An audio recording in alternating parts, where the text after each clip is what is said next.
Spotlighting Hawaii's leaders. We want to bring in Governor David E. Good morning, Mr. Mayor. Lieutenant Governor, good morning. Thanks so much for joining us. Mayor Derek Kawakami. Thank you so much, Senator, for being here.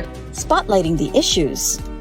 Where is the virus right now in our community? How much is this overall going to cost the state? How are you responding to the community's concerns? Talk about the level of citations that you guys are writing. Spotlight Hawaii with Yunji Denise and Ryan Kalei Suji on the digital platforms of the Honolulu Star-Advertiser. This episode of Spotlight Hawaii is brought to you by Longstrugs. Well, good morning, Hawaii. It is 10:30 here on this Wednesday morning. I'm Ryan Kalei Suji, joined by Yunji Denise, and it is time for another episode of Spotlight Hawaii here on the digital platforms of the Honolulu Star-Advertiser. And Yunji, we continue in our conversations with candidates for the Honolulu City Council. That's right. We focused on District 6 in our last conversation. Today, we shine the spotlight on City Council District 2. That includes Mililani, Wahiawa, the North Shore, and Windward Oahu from Kahuku to Kahalu.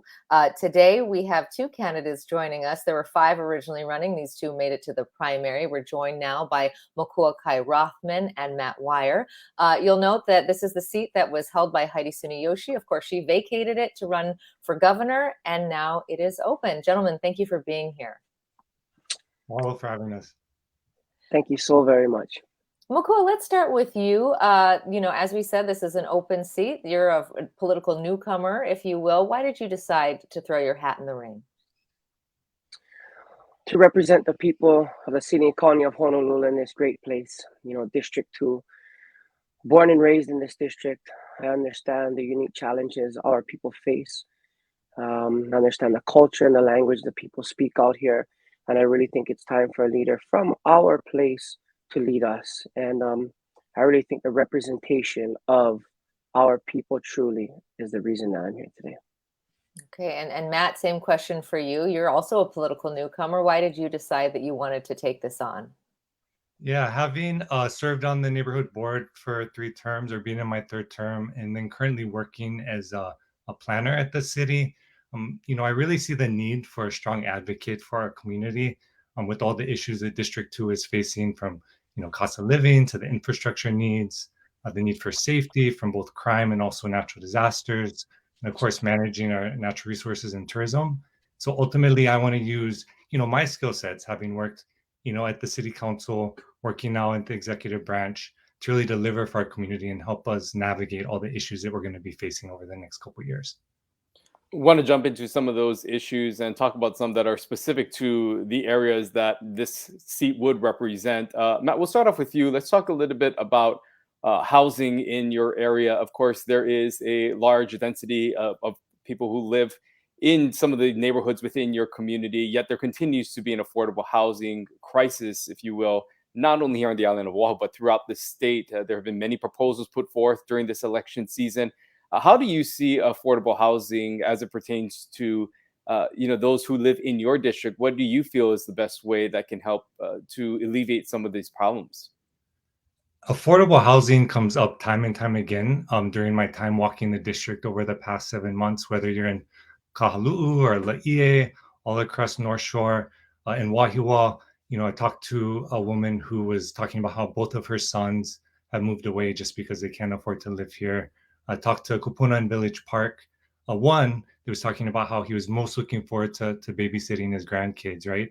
When he retires, but then his son's moving away. And so it's how do we solve this for our entire community? I think we need to fix the Department of Planning and Permitting so we can fix all the issues that the community is seeing over there, make city lands available through a public solicitation process for development, of course, in areas that the community feels is appropriate. We need to look at policies to both better enforce our vacation rental laws, and also policies that can push some of these vacant units, back into the market, so folks actually have a housing option that they can afford. And Makua, same question for you. Your thoughts on affordable housing as it pertains to those in your community specifically, and specific ways that you feel you might be able to address this issue. Well, affordable housing has been a topic for a long time, especially when it comes to campaign season. And I really feel that our affordable housing funds, really getting funds appropriated, encumbered, and delivered to projects is crucial at this time. I really think it'll take a leader to get out into the community, use those community voices, elevate them, find the areas that are available that communities feel comfortable with, building affordable housing, which is workforce housing, also pushing some of those affordable houses back into the market, because right now nothing's really affordable. So if you put housing back into the market, especially with the rates and what's going on with the Fed, and we're in a time of crisis. Seems like we're into a recession.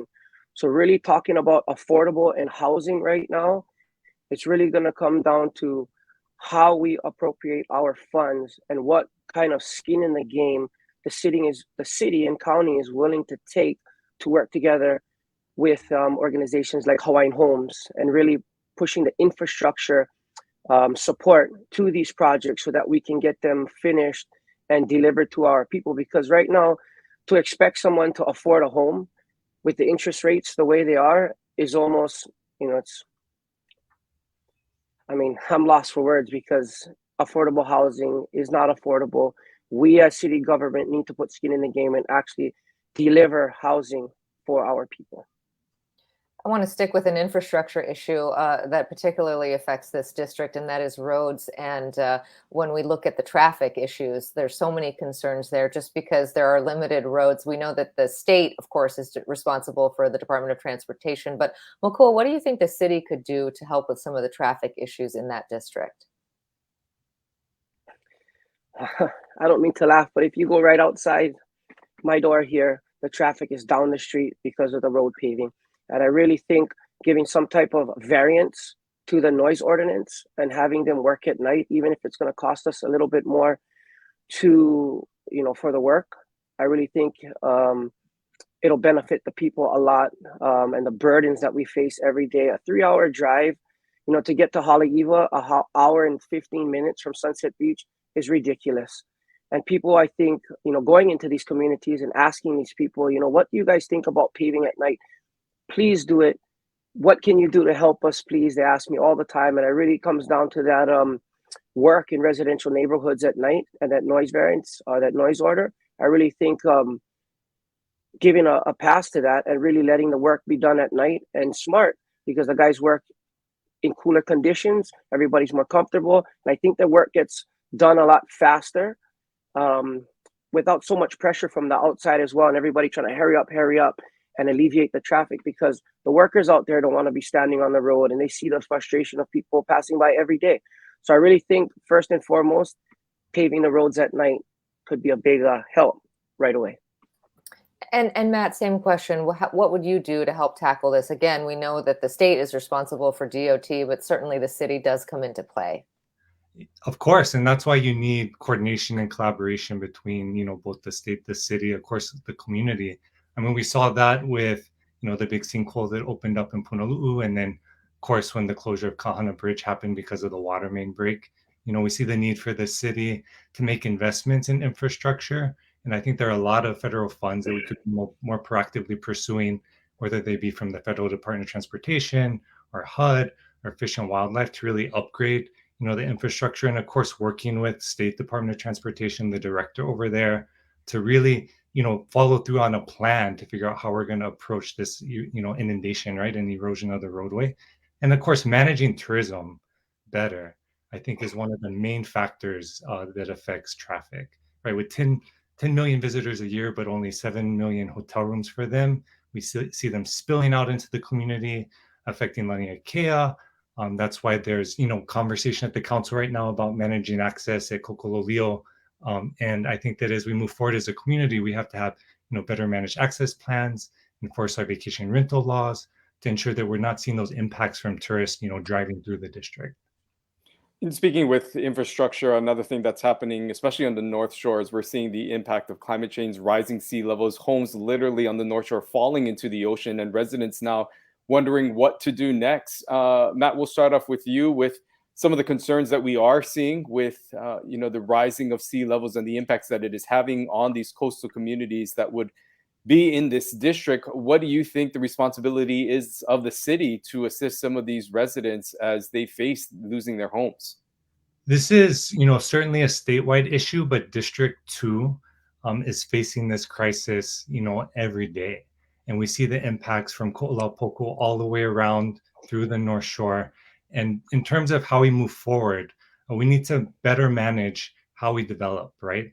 And looking at managed retreat and look at how we approach, the shoreline with the legislature passing, Act, I think it was 16 or 26, preventing the further hardening of the shoreline. We have to move forward with development in a way that's mindful of the data and the science and where we're going as a community, because that shoreline is only going to be increasing, right?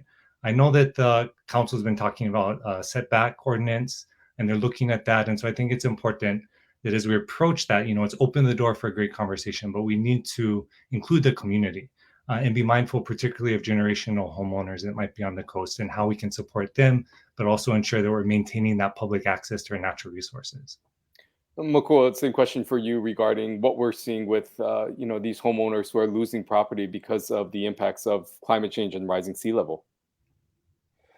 Well, I really think that we need to support the homeowners. My house is on the beach right here. We deal with climate change every day.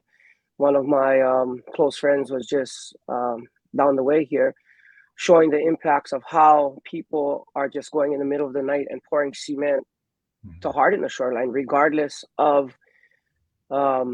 ordinance, regardless of law. People are trying to save their properties no matter, what they do. And I understand responsible development, definitely needs to be managed better. But the coastlines, if you look at it, majority of them are developed.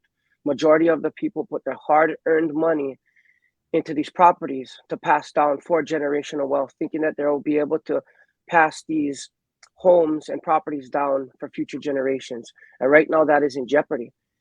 And like Matt said, the great conversation about setbacks, about what it is we can and can't do, really bringing the community in to this conversation, because there is no one solution. It's a collaborative effort between the city, the state, the federal government, and how we manage this crisis. And I really think it's going to come from the homeowners, the stakeholders, and the people that it's really impacting every single day to come together collaboratively to solve this issue. Speaking of the community, I do want to bring in a comment, a question rather, from Ingrid Peterson. This is for both of you, but Makua, I'll ask you to answer first. She says, please comment on camper vans that are now being rented to tourists and parked on residential streets as another type of illegal vacation rentals. Let's talk about illegal vacations rentals broadly, and also to Ingrid's point specifically. We know that the city has said that they are very adamant about enforcing the illegal vacation rental rules. We haven't really seen a lot of enforcement to that end because of all the issues with DPP. But Makua, what do you think can be done about the illegal vacation rentals? What should be done? And to Ingrid's point specifically, what about some of these more creative things, tents and campers and whatnot? Well, to touch on the first part of it, what should have been done, the fine attention to detail. It's the small things that was looked over to pass a bill. And I understand there was certain people and certain businesses really buying up these homes and creating these issues. We have to remember when we do implement law that we go over the fine details, because it's the little things that make the biggest impact in the outcomes in everyday life out here in the North Shore. I live in this community. I live in the vacation rental epicenter. And right now, it's just like Disneyland. They're still running. There's no enforcement. Really enforcing the law we have in place. Without enforcement, it doesn't matter if it's a tent, a camper, a home, whatever it may be, we need to immediately structure a group, a unit, whatever it may be, and get them on the road enforcing. We're walking the district every day. I don't see any enforcement. I live right here, like I said. There may be one or two people that do work very hard, and I appreciate them and all the work that they do, because there are people out there trying their best. But right now, they're totally understaffed. Implementing law without enforcement is no law at all. And this is going to continue to happen no matter what anybody says. I see it every day, unless there is actual enforcement, fines, whatever it may be, being enforced and implemented every day. If not, it will continue until these people are made to do it. And Matt, what's your take on this? And Ingrid does point out, this is perhaps an oversight on my part. She says the new short-term rental law goes into effect in late October. So to defend the city, that enforcement is still ramping up. But that said, this is an issue we've known about for some time. So what are your thoughts on eradicating this issue, and also, to her point, on vans and other creative methods of vacation rentals? It's an issue that comes up across the community, and ultimately enforcement requires an overhaul of the Department of Planning and Permitting. And thankfully, that's the conversation going on at the council right now, right? In terms of how do we, cut some of that time off the permitting process, free up DPP staff to work on enforcement issues. How do we, maybe use pay differentials to fill these vacant positions so the department can be fully staffed and do everything it's obligated under the law to do? I think that this also speaks to our HPD vacancies, right? About 300 vacancies. A lot of them are the ones enforcing, the laws on the roadways when they see folks sleeping in vehicles. And how do we fill those vacancies? We need to work with the department. We need to look at, that space between Wahiawa and Kahuku where there's no police substation. That big expanse of land across the North Shore, is underserved in a lot of ways, because when you have a few patrol officers managing that whole area and then maybe they get called out of the district, it's really a disservice to our community. So in terms of, enforcement, I think you have to look at the whole picture, right? How do we fix DPP? How do we support HPD? How do we deliver services, for our community? One of the things that Could we like.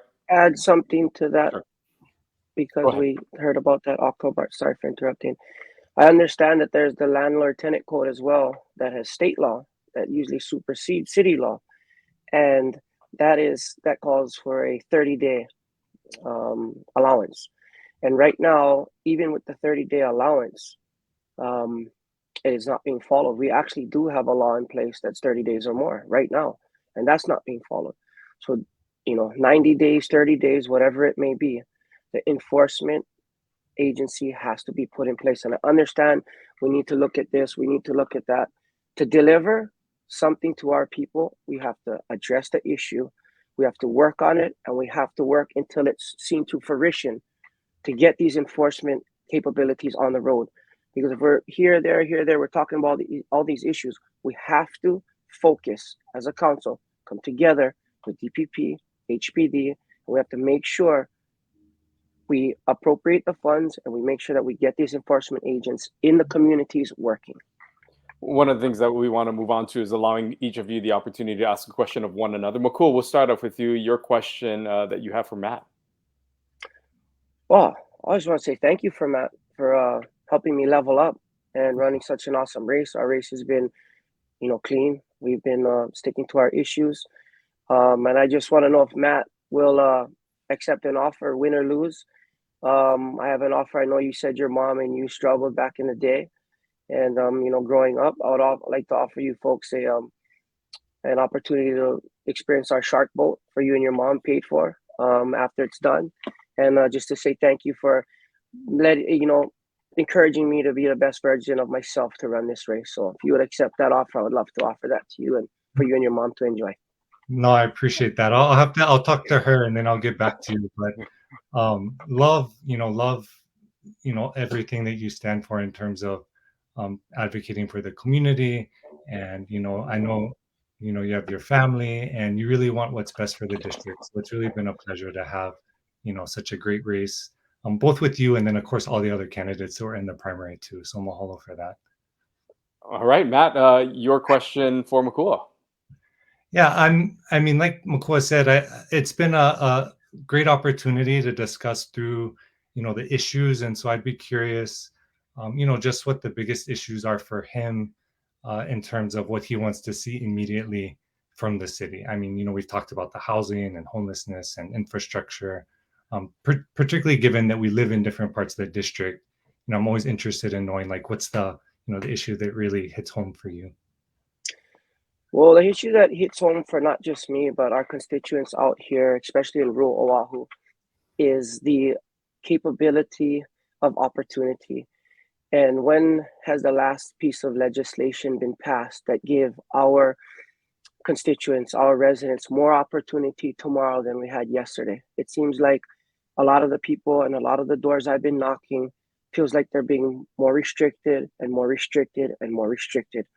I feel as a city council member, I will do my best to deliver policy that provides more opportunity for people to survive in the economy of a high cost of living, where home prices are outrageous, where our land taxes are going up exponentially with no cap, and really giving our people more opportunity through policy so that they feel like we got their back. Because I think as policymakers, they give us the responsibility of spending their money wisely. And should we spend their money, they want to see something delivered, a product, safe parks, safe beaches. So I really want to give opportunity, and I'm going to aim to implement policy and legislation that gives us a little more breathing room so that we can live everyday life better and have more opportunity. Let's get to know each of you a little bit better. Matt, we'll start with you. Tell us a little bit about your own personal life experience and what you bring to the table that is unique, that you think will help you if you were to hold this seat. Yeah, like Makua mentioned, my mom and I struggled when I was younger. She, worked as a single mom. And so that's a big part of why I'm running, and seeing just the frustration from, so many families that work really, really hard, 2-3 jobs sometimes, and they simply can't afford to live here. They're moving away. And that's an issue because, the folks coming in, the out-of-state investors coming in, aren't going to be our firefighters and our teachers and our nurses. But most importantly, we're really losing that community, right? That makes Hawaii so unique. And so for me, after graduating from MidPac, going to UH, graduating from law school over there with certificates in environmental and native Hawaiian law, my passion has always been serving the community, working as a domestic violence prosecutor, then going over to the city council to work as a policy advisor, and then working now as I do as a planner on homelessness and affordable housing. I ultimately, having engaged the community over the past 7 months, continuing to engage them through election day, want to hear all the issues that are important to you. If you're watching and you live in the district, tap into that generational knowledge that exists, and then bring that to the council and ensure that we can actually, pass legislation, have a budget that really serves the entire community. Yeah, and Makua, same question. What about your life experience do you bring uniquely to this role? Well, not just observing or listening to constituents, but actually being part of these issues and having to overcome them. Being homeless at one point in my life, understanding what it is a mother faces and what she's going to tell her children. Are we going to pay rent or are we going to eat? Having overcome these issues, having come from a career where it was result driven. I couldn't talk about what I was going to do. If I didn't deliver results as a professional athlete for over 20 years, my preparation, my commitment to my craft, and my commitment to my people that I make, I'm not going to promise, I'm going to commit, because commitments are meant to be fulfilled. And when you fulfill commitments, you deliver results. And if that's one thing that I bring to the table from my prior experience, is overcoming these issues, being someone that was a part of these issues, having to figure out creative ways to survive here in Hawaii. Coming from a career that was result driven, not just talk, not just when it was election season, not just worrying about my image, but actually producing results, is, I think, a unique skill set that I bring to the table, being born and raised in this district, knowing it in and out. And I really believe that we understand that it's not your degree or what you know sometimes that solve these issues, but actually the relationships you have and how you can manage people and those results to really get to the desired outcome. These issues, manage these issues correctly so we can get to the desired results that we aim to see. Well, we want to bring up something that has been brought up a few times, and that's what's happening at DPP and, the permitting office and the backlogs that they're seeing. Makua, I want to ask you, what do you think the department needs to do with so many who are residents as well as businesses that are waiting on these clearance of permits to be able to continue, whether it be a home renovation or a new business. What do you think needs to be done within this department to help this backlog? Well, I really think that an audit needs to be done. We need to find where the bottleneck is. I mean, it's not, just what happened. I'm not sure. How did we get to the point that we're at? And right now we see, I hate to say this, but the biggest corruption was coming out of DPP. Are these people holding these seats really qualified to do their job? Or was it, a friend of a friend that got a job?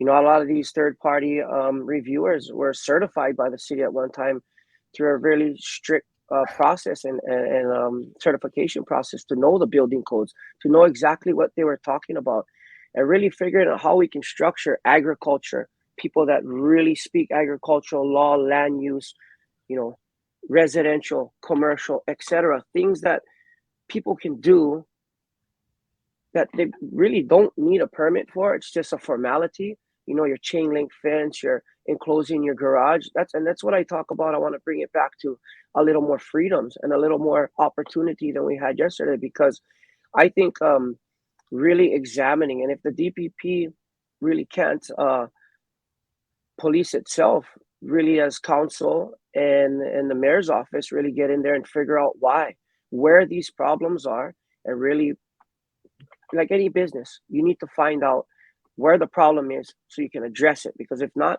it's just going to keep going like this. We just talk about this, and that. Nothing gets done. And Matt, your thoughts on the state of DPP and where we're at right now? Yeah, DPP, the issues with permitting don't only affect developers, right? Talked to two separate entities, one in Hau'ula, one in Wahiawa. Both talked about how they lost their contractor or had issues with, doing modifications to their church.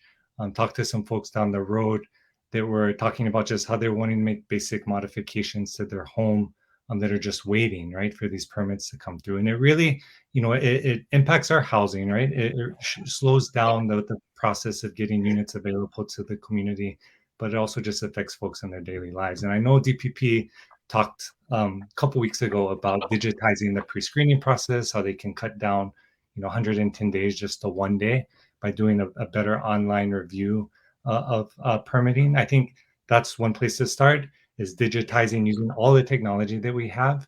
And then two, filling those vacancies. We're losing, city staff to the private sector because of how much it costs to live in Hawaii.